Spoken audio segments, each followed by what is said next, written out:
শান্তি শুধু আমাদের ঘরেই, আর সেটা তখনই আরামদায়ক হয় যখন আমাদের পাশে থাকে একজন চমৎকার পার্টনার, যে হৃদয়ে স্থির আনে আর মনে হলো শান্তি। আমরা বয়সকালের সাথে সাথে মেন্টাল পিস আর সাপোর্টটাই চাই। সত্যিই আমি ভগবানের কাছে কৃতজ্ঞ যে আমি যে মানুষটাকে বিয়ে করেছি, সময়ের সাথে সাথে না, সে আমার লাইফ পার্টনারের পাশাপাশি এক ভালো বন্ধু হয়ে দাঁড়িয়েছে। আমাদের উইকেন্ডস গুলো দুজনে একসাথে মিলে কাজ করব, সুস্বাদু খাওয়া দাওয়া বানাবো, মুভিজ বা সিরিজ দেখবো, আর সন্ধ্যার আমেজে হুট করে আমরা দুজন বাইক নিয়ে বের হয়ে পড়ব। তার মাঝেও কখনো কখনো ছোট মোটো খুনসুটিও হয়ে যায়। এত বড় আদা টুকরা দেবে চাতে কি এতটুক না।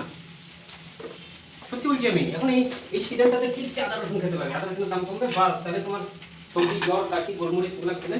আর এই তো রবিবারে আমার সাথে রান্নাঘরে থাকলে এমন তো টুকটাক জ্ঞান দিতেই থাকবে। আজকে রান্না করেছিলাম ছোট আলু দিয়ে কালবাউস মাছের ঝোল, আর সব থেকে বেস্ট পার্টটা ছিল গরম ভাতের সাথে কাঁচা লঙ্কা নুন ঘি মেখে বেগুন ভাজির সাথে খাওয়া।